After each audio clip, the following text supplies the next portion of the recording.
Bonjour à toutes et à tous. Je suis, mais alors très content d'être là.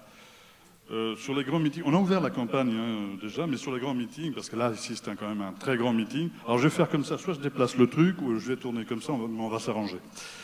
Et donc, voilà, ça me rappelle des souvenirs, et vous, ça doit résonner comme quelque chose de possible.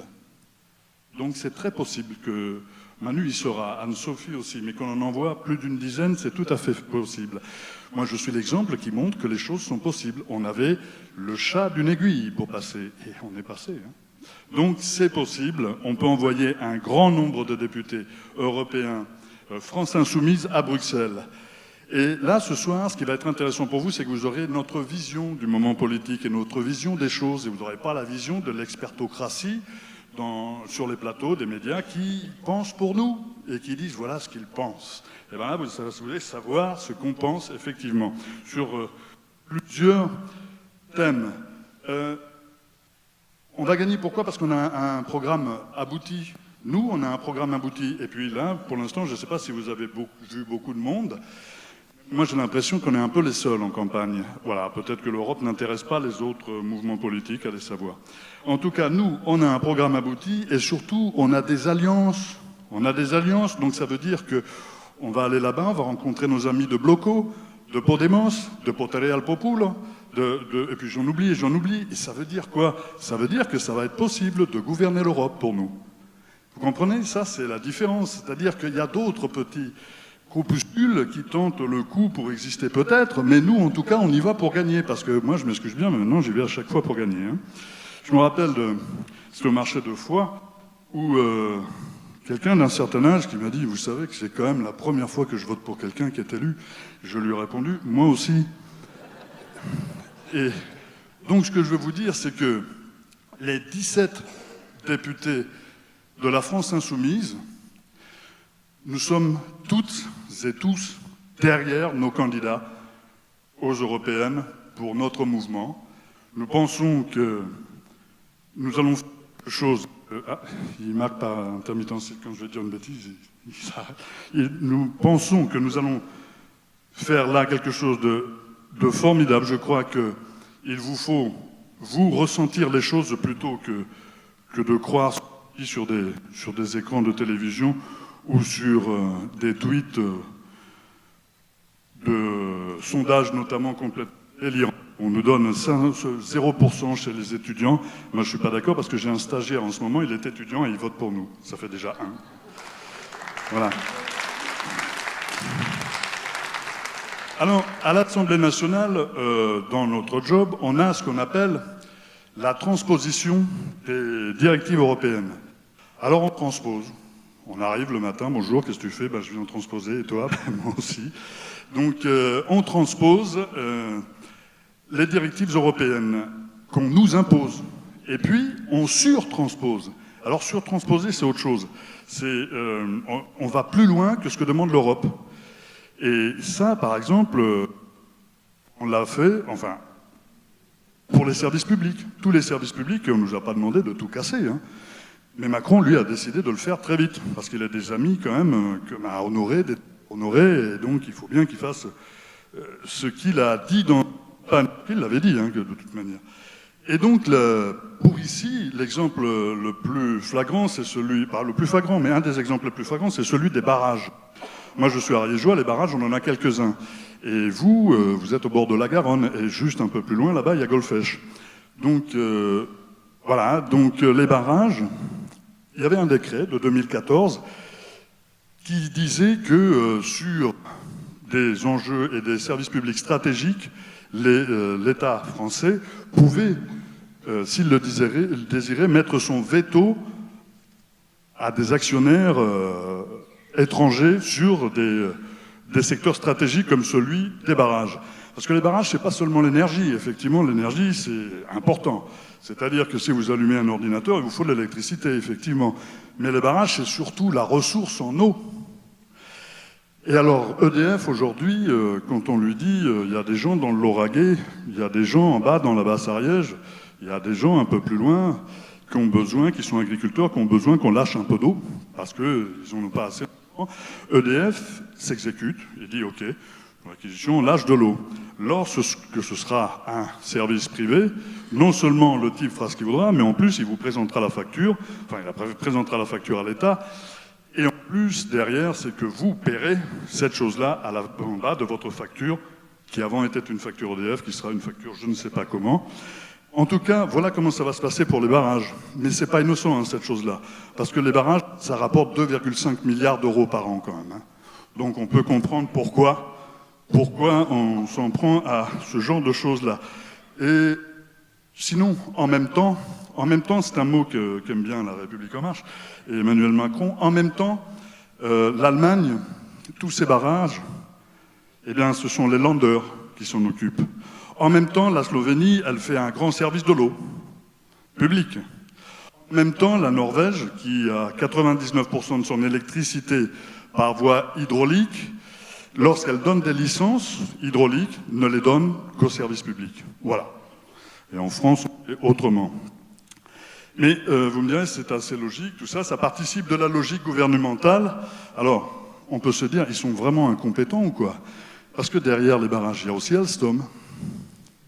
Et Alstom, c'est quand même une grande aventure, des décennies pour pouvoir monter un fleuron industriel tel que celui-là, envié par le monde entier, d'ailleurs très envié, puisque grâce à ce gouvernement, General Electric a pu en avoir un morceau. Vous savez, General Electric qui devait embaucher 1000 personnes, qui finalement licenciera 1000 personnes.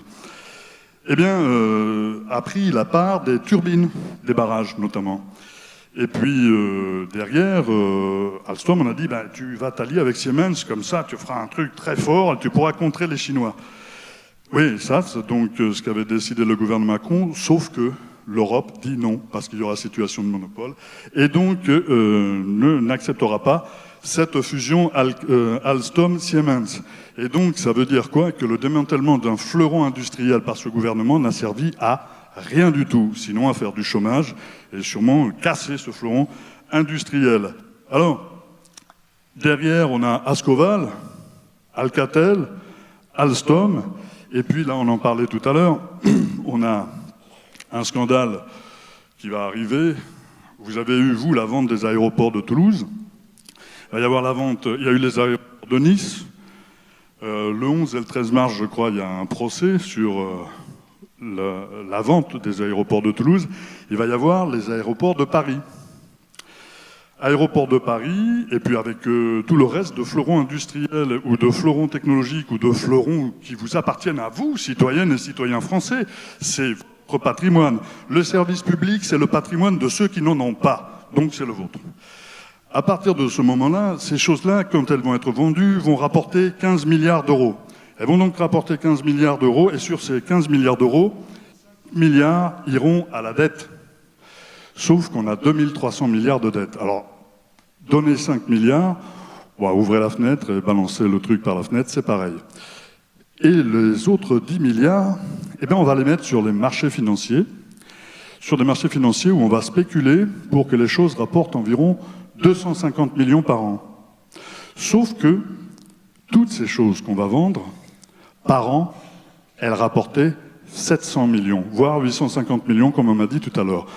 Donc voilà, alors soit on a un énorme problème de compétences, c'est peut-être, hein, sûrement, soit il y a autre chose, par exemple sur l'APE, sur l'agence de participation de l'État, et ça, il faudra peut-être que des gens y mettent le nez, et nous, on aura peut-être, nous, parlementaires, à proposer une commission d'enquête là-dessus, parce que là, sinon, c'est de l'incompétence notoire. Nous voulons, nous, vous, une Europe des solidarités. Et ce mot solidarité, ça a été en fait la principale revendication du mouvement des Gilets jaunes, cette solidarité. Et cette solidarité, ce mouvement des Gilets jaunes d'ailleurs qui a essaimé partout en Europe. Hein. Quand on dit oui, alors ils nous emmerdent en France. Ouais, excusez-moi, mais c'est partout en Europe, c'est-à-dire qu'il s'est déclenché quelque chose, un mouvement qui est venu de la base et qui a dit stop, avec une principale revendication, c'était la solidarité, surtout qu'on parle de tout le monde, et la solidarité, la première, pour moi, qui suis de la ruralité, c'était la solidarité, c'est pas la première, mais une des plus importantes, la solidarité territoriale. Cette solidarité territoriale qui fait que la ruralité, notamment, est complètement abandonnée. Elle est complètement abandonnée. On était, pas la semaine dernière, mais la semaine d'avant, sur l'étude du projet de loi École de la confiance. Alors là-dessus, bien sûr, je pense que ce sont les enfants qui devront beaucoup avoir confiance en eux, déjà. Et donc, sur l'école de la confiance, eh bien, il y a la carte scolaire qui se met en place en même temps. C'est pas un hasard du tout, cette affaire. Et dans cette carte scolaire, moi j'ai eu une institutrice que j'ai rencontrée lors d'une lutte pour le maintien d'un RPI dans nos petits villages de la Rigejois, qui nous disait « Mais rendez-vous compte, monsieur le député, ils nous disent vous devez rendre 5 postes. » Et elle me dit « Mais on n'a rien volé, on n'a pas volé 5 postes, on a besoin de ces 5 postes. » Et donc, je lui ai dit qu'effectivement, je défendrais le morceau gras partout en arrière. J'en ai eu quelques victoires, mais je lui ai dit que de toute manière, il fallait continuer à lutter parce que là, comme ailleurs, pour tous les fonctionnaires, que ce soit à l'hôpital, à l'école ou ailleurs, l'État français aujourd'hui va organiser le plus grand plan social du quinquennat, c'est-à-dire qu'il va vouloir supprimer 120 000 fonctionnaires. Vous comprenez que 120 000 chômeurs, il va bien falloir les prendre quelque part. Et donc, l'éducation nationale paiera son quota.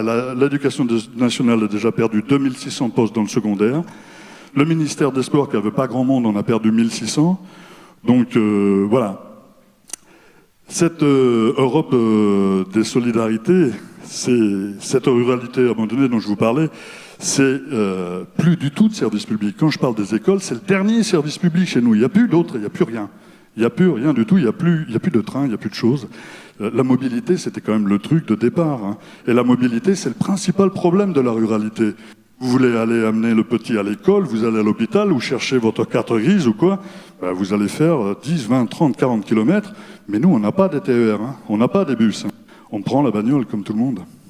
Donc voilà, ces services publics en décrépitude, et c'est la suite de la RGPP, de la loi NOTRe, qui fait que sur nos territoires notamment, on est en métropolisation, c'est-à-dire en centralisation vers la métropole toulousaine.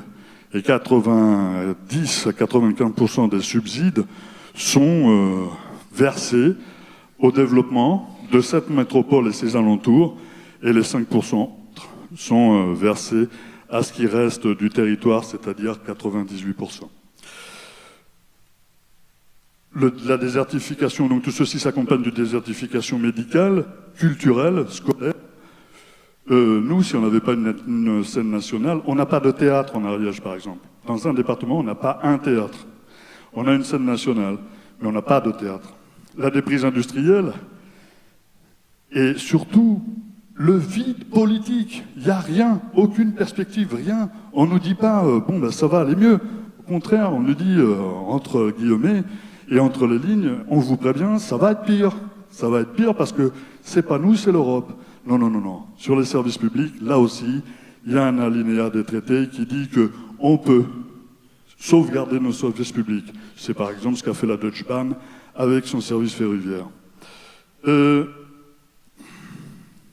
Cette république, ce vide politique, cette république du néant, parce que c'est une république du néant qui s'installe, laisse, comme la horreur du vide, laisse la place à d'autres idées tout à fait nauséabondes. Et dans ce projet de loi École de la confiance, je ne sais pas si vous avez suivi un tout petit peu les débats, Monsieur Ciotti, député de droite extrême, qui est juste à côté de l'extrême droite donc, proposait de mettre des drapeaux à l'école. Je m'y suis opposé. Dans les classes d'école, je m'y suis opposé. La France Insoumise s'y est opposée, nos amis communistes aussi, les socialistes aussi, pour une fois, et d'autres se sont opposés, sauf La République En Marche, qui, là aussi, comme dans la loi migration, a accompagné ces dérives extrémistes, ces dérives droitières, mais c'est de la droite extrême. Alors, on a échappé au pire, parce que voilà ce que voulaient faire ces gens-là. Ils voulaient mettre nos petits en uniforme, ils voulaient leur faire chanter la Marseillaise pendant le lever du drapeau le matin. Voilà. Alors là, on dit, ouais, t'es sûr quand même, parce que ça fait un peu beaucoup d'un coup quand même. Donc, là-dessus, avec un drapeau dans les classes, moi je dis que si derrière on fait des démocrates, eh ben, on est très fort, quoi. Pourtant, dans la population française, encore aujourd'hui, il y a 54% des communes qui ont moins de 500 habitants. 54% des communes ont moins de 500 habitants. Alors ici, vous êtes dans une métropole, tout va bien. Mais imaginez-vous, donc en fait, on se débrouille.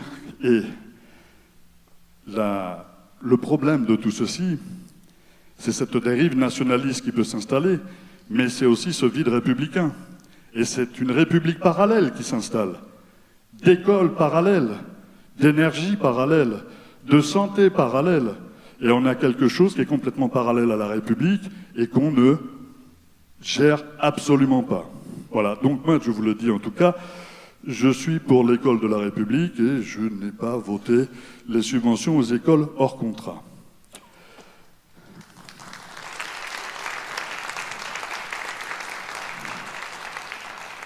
Tout ceci est fait au nom d'un dogme, d'un sacré dogme, je ne sais pas, il y a dû y avoir un matin un type qui est monté sur une colline du côté de Bruxelles et qui a descendu d'étape de la loi, austérité tu feras, mais en tout cas, voilà, c'est au nom de ce dogme-là, de l'austérité, que tout ceci se passe. Et c'est pas justement inscrit dans des tables de la loi, ce sont des femmes et des hommes qui ont décidé de ceci. Et nous, on va envoyer des femmes et des hommes là-bas pour déconstruire ceci. La solidarité, c'est aussi le partage, bien entendu.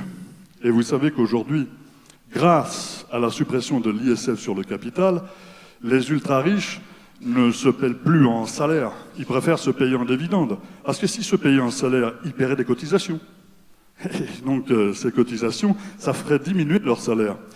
Et donc, ils préfèrent se payer en dividendes, une partie en salaire jusqu'au maximum, et quand ils voient qu'après ça fait un peu beaucoup, ils restent en dividendes et tout va bien. Et ça coûte 10 milliards à l'État. Donc 5 milliards de l'ISF qu'on n'a pas, plus 10 milliards de manque de cotisation des gens qui se payent en dividendes.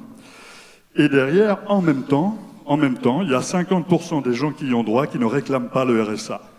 Et ça fait aussi 10 milliards, c'est marrant. Hein. Voilà. C'est ceci qui nous... Ce sont ces gens-là qui nous gouvernent, ces gens qui nous parlent au nom de ce dogme de l'austérité. Et c'est ces gens-là qui vont demander à des chômeurs une contrepartie de travail. Mais la contrepartie au chômage, c'est la cotisation sociale. C'est pour ça que vous payez des cotisations sociales, pour avoir des retraites, des allocations chômage et autre chose. Et on n'a demandé aucune contrepartie aux grands patrons pour les 40 milliards qu'on leur donne pour le CICE. Aucune contrepartie, on leur a demandé.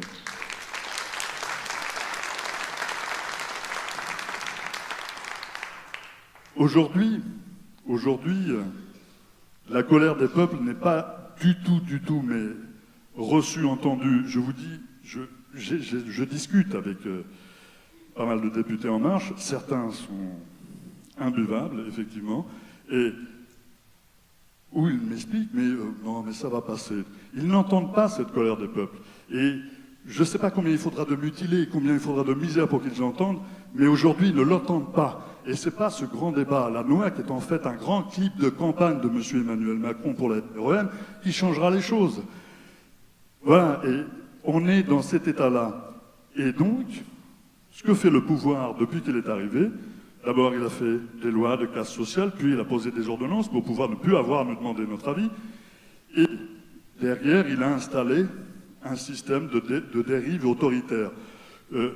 Dans cette continuité de ces dérives autoritaires, il y a effectivement l'inclusion des lois d'exception dans le droit commun. Ça, c'est fait, mais le camarade tout à l'heure en a parlé. Il y a cette loi asile et immigration. Et je crois que quand cette loi est passée, c'est le moment où j'ai eu le plus honte dans cet hémicycle. Savoir qu'une loi mais gravait dans le marbre qu'on pouvait enfermer des enfants juste au motif qu'ils soient migrants, ça fait mal au cœur, je vous le dis. Moi, je suis allé au CRA à côté, au centre de rétention administratif. Il y a des gens, il y a un commandant qui est proche de la retraite qui m'a dit « Moi, je vais balancer le truc, parce que ouais, je vais m'en aller. Hein, donc, là, et lui, comme les autres, et là comme ailleurs, ce sont les fonctionnaires qui font tenir la baraque. Et il m'explique, vous voyez, là, il y a des porte-manteaux. Il met le doigt, il fait tac, et le porte-manteau se déclenche, comme en prison. Ça, c'est fait pour que les gens ne se suicident pas. Quand il y a un carrelage cassé par terre, il me dit il faut que je le remplace vite, ça peut devenir une arme contre la personne ou contre les autres. Voilà comment c'est dans ces camps. Malgré tout, malgré la chose qui se déclenche et malgré le carrelage qui a été remplacé, il y a quand même eu un suicide l'année dernière dans ce CRA. Pendant ce temps-là, effectivement, il y a des gens qui meurent en Méditerranée. Et pendant ce temps-là, nous, tous les pays de l'Europe, tergiversent à savoir s'il faut accueillir un navire de sauvetage. Où elle est notre humanité, là, maintenant? Il faut réagir. Je vous le dis, il faut vraiment réagir. Et je crois que, enfin, moi je vous le dis, quelles que soient les raisons d'une migration, quand les gens partent de chez eux, c'est qu'il fallait partir. On parle de la retirada tout à l'heure. Moi, j'ai une partie de ma famille qui vivait dans le nord, et dans des endroits où il n'y avait plus de village en 14. Quand ils sont remontés, ils sont redescendus en 40. On a tous eu un moment où on a traversé des montagnes, des prairies, des océans pour arriver quelque part. Donc, nous avons un devoir d'accueil. Et je vous dis que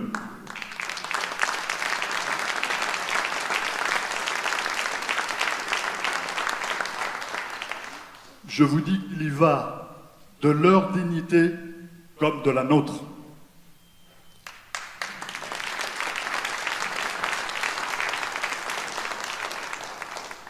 Alors, aujourd'hui, on est dans l'Europe des marchands. Enfin, l'Europe des marchands a laissé sa place quand même à l'Europe de la finance. Et alors, cette Europe de la finance, effectivement, elle est sacrifiée à l'autel du profit.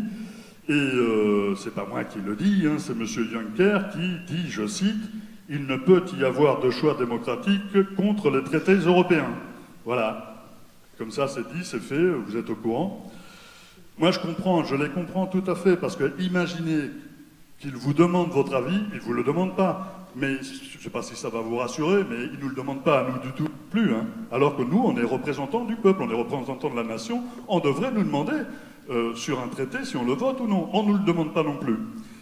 Eh bien, tous ces traités, TAFTA, GEFTA, CETA, alors TAFTA, je crois que c'est les États-Unis, CETA, Canada, GEFTA, c'est Japon, et il y en a un en ce moment qui est en train d'être signé avec la Nouvelle-Zélande, qui va aussi nous faire vachement bien, celui-là, parce que la Nouvelle-Zélande, c'est le pays qui vend son lait le moins cher au monde, vous comprenez ce qui va nous arriver, et la Nouvelle-Zélandais aussi, on a déjà un problème avec. Donc voilà, on ne nous sera jamais consulté, ni vous, ni nous, sur ces traités.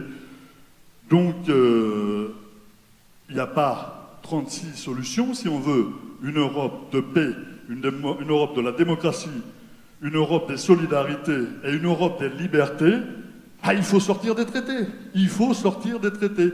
Il n'y a pas d'autre solution. Qu'on ne nous dise pas que nous sommes anti-européens, c'est pas vrai. On veut une autre Europe, pas cette Europe-là. Donc, pour la changer, il faut donc sortir des traités.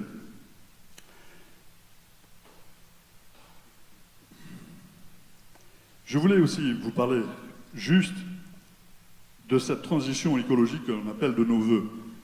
Si nous dirigeons l'Europe, ce qui est possible avec les alliances dont je vous ai parlé, eh bien, nous changerons notamment la politique agricole commune et notamment les affectations de ces primes aux agriculteurs. Et en France, elles sont toujours indicées sur le nombre d'hectares, sur des choses comme ça. Alors que hier, j'étais au salon de l'agriculture, on parlait avec la Confédération paysanne, pardon, et la Confédération paysanne qui est proche de nous disait, si on les mettait à l'UGB, déjà l'UGB c'est unité, je sais pas, mais en tout cas c'est une vache par exemple, c'est un UGB, et puis après les animaux plus petits c'est un demi ou des choses comme ça. Alors ça serait déjà beaucoup plus équitable, et puis ce modèle agricole il est absolument obsolète. Il est obsolète et il est dangereux, parce que Bon, il y a le glyphosate, vous avez vu qu'on a posé une loi là-dessus, bon, ils n'ont pas voulu le supprimer. Donc en fait, ils balancent dans des champs, des choses qu'ils savent très bien que ces choses-là sont cancérigènes, donc qui vont donner à terme la mort. Hein. Ça, c'est quand même, il faut quand même l'intégrer quand même. Et derrière, eh bien, ce sont même les agriculteurs qui souffrent de ce qu'ils balancent dans les champs. Il y a un agriculteur sur 5 qui a des problèmes de santé avec les pesticides. Il y a un agriculteur sur 3 qui gagne moins de 350 € par mois. Et il y a un agriculteur qui se suicide tous les 2 jours. Pour finir, je le redis, je suis moi, très heureux là d'être ici. Et ce qui m'intéresse surtout, c'est que vous entendiez notre version du moment politique que l'on traverse. Ça, c'est très très important. Et que vous n'ayez pas les retours, les relents des médias aux ordres, qui font des sondages bidons et qui sont les diffuseurs d'une propagande gouvernementale. Voilà, maintenant nous le savons. Et c'est pas eux qui vous informeront sur nos réelles intentions. C'est nous. Et c'est pour ça qu'on est sur... Parce qu'on sait très bien qu'il faut contrecarrer cette propagande officielle. Alors voilà, je vais finir. Je crois que j'ai un peu débordé, mais je m'excuse bien, c'est chaque fois pareil. Et je vais finir. Alors, les gens, il faut maintenant repartir. Il ne faut rien lâcher. Pour eux, nous sommes dangereux. Nous sommes les plus dangereux pour eux. Et ils ont raison. Parce qu'on veut effectivement faire exactement l'inverse de ce qu'ils sont en train de faire. Et le problème, c'est que pour eux, ce qu'ils ont peur, c'est que le peuple nous suive, nous, et pas eux. Parce que nous sommes le peuple dans toute sa différence, dans toute sa dignité et dans toute son humanité. Saint-Exupéry disait « Si tu diffères de moi, mon frère, loin de me léser, tu m'enrichis. »